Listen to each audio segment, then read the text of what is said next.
주님을 찬양합니다. 이 시간 온라인으로 함께 하시는 우리 모든 성도님들, 또 말씀 듣는 우리 모든 성도님들 주님의 이름으로 축복합니다.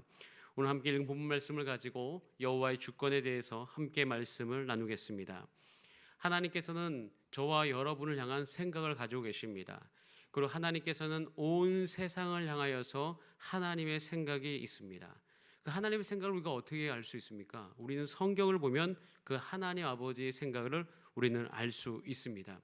우리는 지금 예레미야 40장 후반부와 이제 50장으로 넘어가는 이 시점에서 우리는 이 성경 말씀을 통하여서 하나님께서 이 주변 열방, 그러니까 유다 땅과 이스라엘 그 주변 열방을 향해서 어떤 생각을 갖고 계시는지 우리는 알 수 있습니다. 그리고 특별히 오늘 이제 우리가 바벨론 50장과 51장을 읽어가는 이 시기 가운데서는 예레미야 50장, 51장을 읽는 시기 가운데는 바벨론에 대한 생각을 여기서 우리는 알 수가 있어요.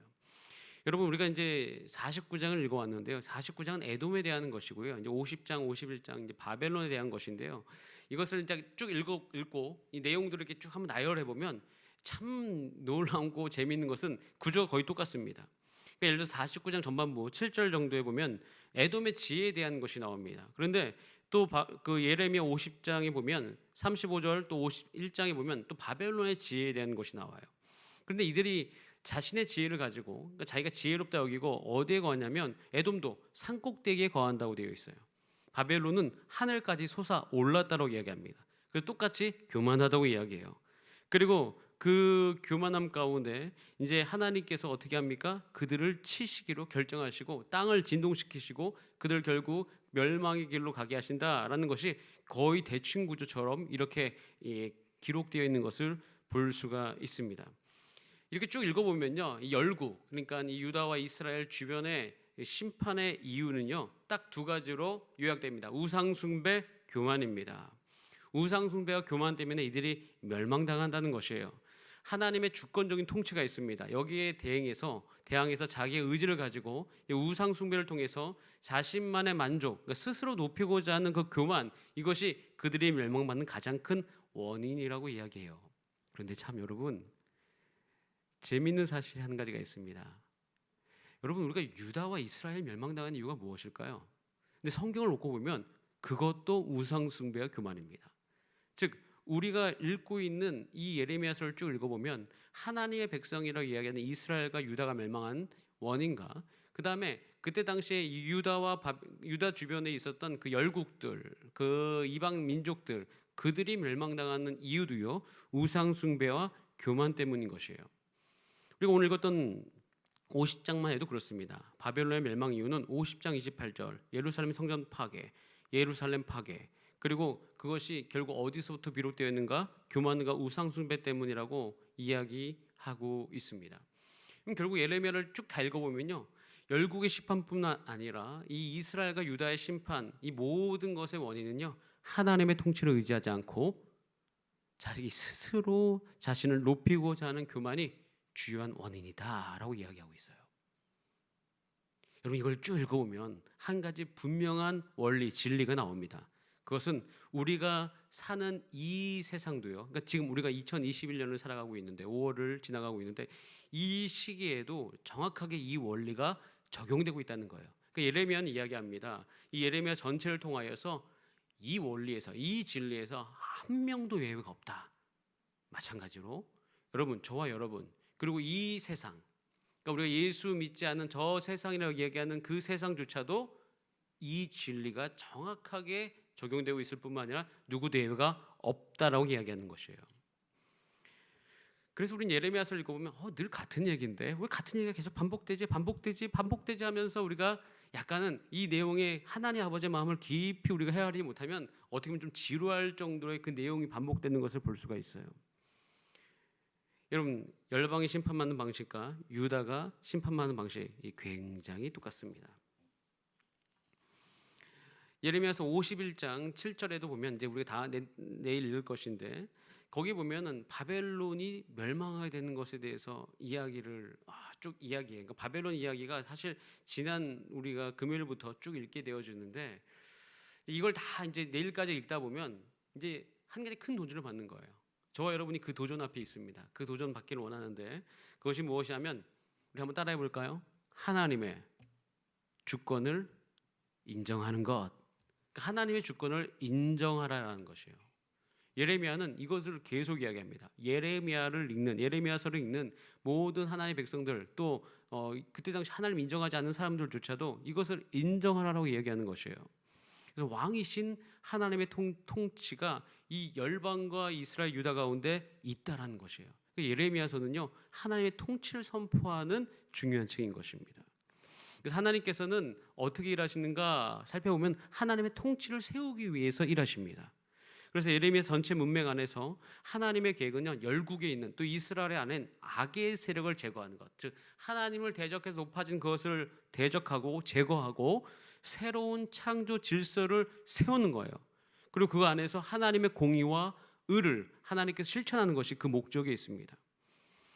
여러분, 그런데 하나님의 주권은 하나님의 어떤 이 부분을 세우실 때 중요한 부분이 뭐냐면, 우리가 이제 이걸 쭉 읽다 보면 예레미야서를 읽다 보면 하나님 심판하시는구나, 하나님 멸망시키시는구나, 뭐 이런 것만 보는데, 하나님의 주권이 나타나는 것은요, 단순히 그 심판만이 목적이 아닙니다. 하나님의 주권은요, 항상 그 다음 단계가 있어요. 새 언약의 체결로 이어지는 것이에요. 항상 새로운 것을 세우십니다. 그래서 하나님의 주권을 인정하는 저와 여러분, 하나님의 주권을 인정하는 가정, 하나님의 주권을 인정하는 교회, 하나님의 주권을 인정하는 사회, 그 조직, 그 모든 것은요, 하나님께서 새로운 은혜를 그들 가운데 부으시고, 또 하나님께서 새로운 언약을 그들 가운데 체결하시고, 하나님께 주인 되어 주셔서 그것을 온전케 하시는 그것으로 반드시 연결되게 되어 있어요. 무너뜨림만이 결코 목적이 아닌 것입니다. 그래서 하나님의 주권을 인정하는 것은요, 우리에게 항상 은혜예요. 그러니까 예레미야서를 읽어봐도 우리가 때로는 하나님 다 멸망시키시는 분이야 이렇게 생각하는데, 아니요, 그러지 않습니다. 오늘 읽었던 예레미야 50장만 봐도요, 그 은혜의 방향이 나오는 것을 우리는 볼 수가 있어요. 자, 우리 예레미야 50장 33절부터 34절 말씀 같이 한번 읽어보겠습니다. 잠깐. 자, 예레미야서 50장 33절과 34절 같이 읽어봅니다. 시작. 만군의 여호와께서 이와 같이 말씀하시니라. 이스라엘 자손과 유다 자손이 함께 학대를 받는도다. 그들을 사로잡은 자는 다 그들을 붙들고 놓아주지 아니하리라. 그들의 구원자는 강하니 그의 이름은 만군의 여호와라. 반드시 그들 때문에 싸우시리니 그 땅에 평안을 주고 바벨론 주민은 불안하게 하리라 라고 되어 있습니다. 이번 하나님께서는 바벨론을 사용하셔서 이스라엘 백성을 이제 멸망시키셨죠. 그런데요, 하나님께서 이 바벨론 70년의 시간을 통해서 이스라엘을 새롭게 하십니다. 새롭게 하셔요. 그리고 34절에 보면 이렇게 되어 있어요. 그들의 구원자가 강하다. 즉 이게 무슨 얘기냐면 이스라엘 자손과 유다 자손의 구원자가 강하다라고 되어 있어요. 그리고 그 다음 구절이 저에게 굉장히 많이 은혜롭게 와닿았는데, 그것은 뭐냐면 그의 이름은 만군의 여호와라. 그 다음에 이렇게 돼요. 동그라미 치셔야 돼요. 반드시라고 되어 있어요. 반드시 내가 이스라엘과 이스라엘 자손 때문에 싸우겠다라고 되어 있어요. 이걸 놓고 이제 좀 잘못 읽으면 멸망시킬 때는 언제고 또 언젠 또 싸우시네, 언젠 또 세우시네 이렇게 이야기하는데요. 우리 그 부분에 대해서 아주 주요하게 예레미야가 이야기하는 것이 있습니다. 어차피 예레미야서의 목적이 뭐냐면요, 완전히 하나님께로부터 벗어나고 교만하고 우상 숭배하는 건 다 멸하시고 완전히 다 무너뜨리시고 거기에서부터 새로운 것을 일으키시는 거죠. 여러분, 우리가요, 우리 삶 가운데서도 하나님과 관계를 맺고 하나님의 백성으로 살아갈 때 우리가 그렇게 봐야 돼요. 제가 저를 볼 때도요, 저의 삶 가운데 요소들이 있어요. 그러니까 예를 들어서 교만한 요소들, 하나님을 대적한 요소들. 그럼 전 제 안에 무슨 생각이 드냐면 그건 반드시 무너져야 된다고 생각합니다. 그래서 굳이 가져가시면 안 돼요. 그러니까 예레미야서를 읽다 보면 내가 멸망받아야 된다는 것을 내가 압니다. 내가 죄인 중의 괴수라는 것을 내가 알죠. 사도 바울은 그걸 너무나도 깊이 깨달았던 거예요. 예레미야가 이 이스라엘과 유다를 향해서 가지고 있었던 그 관점하고 똑같이 자기 자신을 봅니다. 내 이 연약한 육체는, 이 죄된 몸은 어떻게 된다? 죽어야 된다. 멸망당해야 된다. 완전히 그건 사라져야 된다. 그리고 이제 뭐가 일어나요? 새로운 것이 생겨나는 거죠. 예수 그리스도 안에서 거듭난 나, 예수 그리스도 안에서 새로운 피조물, 하나님의 은혜가 나타나는 것은 다 거기에요. 새로운 피조물.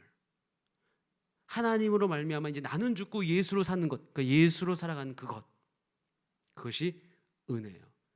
그러니까 하나님의 주권이 우리 가운데 나타나면요, 우리 가운데 죄된 것은 죽게 되어지고요, 하나님의 은혜 가운데 새로운 것은 살아나는 것입니다. 여러분, 우린 그래서 항상 하나님의 주권을 인정하셔야 됩니다. 그러니까 예레미야는 지금 우리를 그걸 촉구하고 있는 거예요. 바벨론의 이걸 보면서 하나님의 주권이 우리 삶 가운데 완전히 드러나야 된다. 앞으로 계속 드러나야 된다. 여러분, 한 가지 꼭 기억하셔야 될 것은 하나님의 주권, 하나님의 다스리심, 하나님의 통치는요, 늘 인격적입니다. 늘 인격적이에요. 우리 안에 오셔서 우리를 가장 우리답게 하는 것이 하나님의 통치예요. 그러니까 누가 나를 다스린다고 하고 누가 나의 주인이라고 하면 우리는 우리 스스로가 주인 되어야 된다. 내가 결정이 된다. 이런 생각 가운데서 그것을 때로는 불편하게 생각할 수 있지만 그러지 않습니다. 하나님의 통치와 하나님의 주권이 임하는 것은요, 너무 좋은 거예요. 결국 우리를 망하게 하는 죄된 요소는 다 하나님께서 사그라뜨리고 회파하시고 정말 우리를 온전케 하시는 것만 우리 가운데 세우시고자 하는 그 방향이니 이것이 얼마나 좋은 방향입니까? 그리고 그것이 마음대로 행하시는 것도 아니고 늘 우리로 하여금 인격적으로 대우하시고 찾아와 주시고 우리를 살펴주시고 우리를 교정해 주시는 것, 이 방향이 너무 좋은 거예요. 여러분, 바벨론이 멸망당한 이유는요, 여호와의 주권을 인정하지 않아서였습니다. 하나님의 백성도요, 여호와의 주권을 인정하지 않으면 그 끝은 멸망이고요. 이 세상, 여러분, 예수 믿지 않는, 그리고 세상이라고 이야기하는, 그러니까 하나님 나라와 좀 대치되는 개념으로 세상이 결국 멸망당하는 이유도요, 그들의 여호와 하나님의 주권을 인정하지 않아서예요. 저도 마찬가지입니다. 제가 만약 예를 들어서 목사임에도 불구하고 하나님의 주권을 인정하지 않잖아요.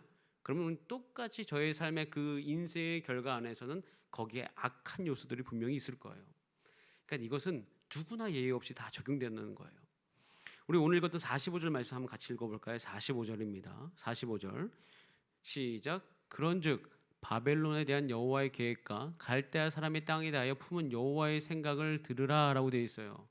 양떼 어린 것들은 그들이 반드시 끌어가고 그들의 초장을 황폐하게 한다고 되어 있습니다. 그러니까 여호와의 주권을 인정하지 않는 바벨론에 대한 하나님의 계획은 늘 이렇습니다. 근데 이것은요, 우리도 들을 필요가 있어요. 저와 여러분의 삶 가운데서도 하나님의 주권을 인정하지 않잖아요. 하나님의 생각이 다 이렇습니다. 이 부분을 꼭 기억하셔야 되는 거예요. 하나님과 대립각을 세우지 마시기 바랍니다. 여러분, 저와 여러분의 삶도요, 철저히 우리는 하나님의 주권 안에 이루어짐을 고백하시기 바랍니다.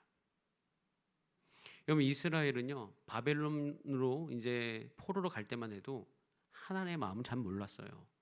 하나님의 주권을 인정해야 되겠다 이런 생각 못했어요. 그냥 바벨론으로 가는 것 그 자체가 속상하고 바벨론으로 가도록 허용하는 그 하나님에 대한 섭섭함만이 있었던 거예요. 그런데 바벨론에 가보니까 살만한 거예요. 오히려 하나님의 말씀에 집중을 할 수 있었던 거예요. 그리고 바벨론 70년의 기간 동안 성전을 그리워하는 그 마음이 생겼어요. 저는 그 부분이 너무 거기에서 은혜입니다. 바벨론을 하나님께서 보내셨는데 그 보낸 바벨론에서 성전을 그리워하는 마음, 하나님의 말씀을 그리워하는 마음 생겼던 거예요.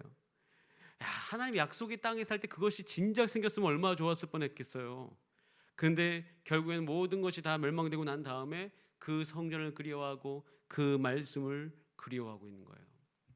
제가 이것을 보면서 참 어리석지 않습니까, 여러분? 보면은 그냥 이스라엘 백성이 어리석잖아요. 진작에 깨달았으면 얼마나 좋았을까. 여러분, 이 부분이 저와 여러분 가운데 오늘도 동일하게 가져야 될 마음인 것이에요. 여러분, 바벨론에 이제 이스라엘 백성이 포로 갔는데 그 전에 이스라엘 백성이 정신을 차렸더라면, 하나님의 주권을 온전히 인정했더라면 어떻게 되었을까요? 우리는 그 지점에서 오늘 우리가 적용점을 찾아볼 수가 있습니다. 여러분, 하나님께서는 이 세상을 향해 또 나를 향해 우리를 향해 지금 무슨 마음을 가지고 계실까요? 지금 우리는 무엇을 구해야 할까요? 이 말씀을 읽으면요, 저와 여러분은 딱 답이 나옵니다. 하나님의 주권을 사모하셔야 됩니다. 하나님이 날 다스리실 수 있도록 우리 자신을 내어드려야 됩니다. 우리 개인과 가정과 우리 교회 가운데 하나님의 통치를 소망해야 됩니다. 기도하셔야 됩니다. 하나님 제발 오셔서 나를 다스려 주시옵소서라고 기도해야 됩니다. 이 기도가 아주 좋은 기도일 뿐만 아니라 하나님께서는 이 기도를 지금도 우리가 올려드리기를 원하십니다. 로마서 9장 19절부터 29절까지는 이 주권에 대해서 사도 바울이 다 이야기합니다. 사도 바울 하나님의 주권을 인정했던 사람이고 그 주권 안에서 하나님 앞에 통치받기를 원했던 사람이에요. 우리 같이 한번 읽어보겠습니다. 로마서 9장 19절부터 좀 긴데요. 오늘 말씀의 결론이기 때문에 한번 쭉 읽어보겠습니다. 시작. 혹 내가 내게 말하기를 그러면 하나님이 어찌하여 허물하시느냐 누가 그 뜻을 대적하느냐 하리니 이 사람아 내가 누구이기에 감히 하나님께 반문하느냐 지음을 받은 물건이 지은 자에게 어찌 나를 이같이 만들었느냐 말하겠느냐 토기장이가 진흙 한 덩어리로 하나는 귀 있을 그릇을 하나는 친히 쓸 그릇을 만들 권한이 없느냐 만일 하나님이 그의 진노를 보이시고 그의 능력을 알게 하고자 하사 멸하기로 준비된 진노의 그릇을 오래 참으심으로 관용하시고 또한 영광받기로 예비하신 바 긍휼의 그 그릇에 대하여 그 영광의 풍성함을 알게 하고자 하셨을지라도 무슨 말을 하리요 이 그릇은 우리니 곧 유대인 중에서뿐 아니라 이방인 중에서도 부르신 자니라 호세아의 글에도 이르기를 내가 내 백성 아닌 자를 내 백성이라 사랑하지 아니한 자를 사랑한 자라 부르리라 너희는 내 백성이 아니라 한 그곳에서 그들이 살아계신 하나님의 아들이라 일컬음을 받으리라 함과 같으니라 또 이사야가 이스라엘에 관하여 외치되 이스라엘 자손들의 수가 비록 바다의 모래 같을지라도 남은 자만 구원을 받으리니 주께서 땅 위에서 그 말씀을 이루고 속히 시행하시리라 하셨느니라 또한 이사야가 미리 말한 바 만일 만군의 주께서 우리에게 씨를 남겨두지 아니하셨더라면 우리가 소돔과 같이 되고 고모라와 같았으리로다 함과 같으니라 라고 되어 있습니다. 사도 바울은 이 로마서 9장을 쭉 읽어보시면 하나님의 주권에 대해서 우리 자신을 온전히 우리가 다 순복해야 됨을 이야기하고 있습니다. 제가 요즘에 정말 사모하는 단어가 순복함입니다. 순복함. 받아들이는 거죠. 우리가 살다 보면 해결할 수 없는 문제 가운데 봉착할 때가 참 많이 있습니다. 거기서 하나님과 대립각을 세우는 것이 아니라 오히려 하나님의 주권을 인정하고 거기에 순복하세요. 참 놀라운 것은 그때 하나님께서 사도 바울에게 주셨던 그 놀라운 은혜, 그 순간에도 하나님의 사랑을 부으시거든요. 마찬가지로 순복하는 자에게 하나님의 사랑이 부어집니다. 순복하지 않으면 이거하고 똑같아요. 여러분이 하나님이 오늘도 부으실 사랑을 여러분한테 막 붓고 계시는데 그것을 다 이렇게 가로막고 있는 거예요. 순복하는 순간 그 문이 확 열려버리는 겁니다. 그럼 어떻게 돼요? 하나님의 사랑이 위에서부터 여러분 삶 가운데 부어지는 거예요. 막지 마시기 바랍니다. 그래서 하나님의 주권을 정말 우리 인격적으로 다가오시고 우리를 회복의 방향으로 이끌어 가시는 그 하나님의 주인 되심을 저라고 오늘 받으심으로 말미암아 오늘 하루 풍성한 은혜 있기를 바라고 또 우리 어제 설교 듣지 않았습니까? 성령의 충만한 은혜, 성령의 다스리심 가운데 들어갈 수 있어요. 그런 은혜가 저 여러분 가운데 있게 되어지기를 간절히 바라겠습니다. 함께 기도하겠습니다. 이 시간 기도하실 때 하나님께 제가 하나님께 순복합니다. 하나님의 주권을 인정합니다. 하나님 내가 성령님께서 나를 온전히 다스리실 수 있도록 내 자신을 내어 드리오니 한 월요일 아침입니다. 월요일 새벽입니다. 주님 오늘 이 하루도 승리하게 하시고 일주일도 승리하게 하여 주시옵소서. 우리 다 함께 주여 한번 부르신 다음에 합심으로 기도하십니다. 주여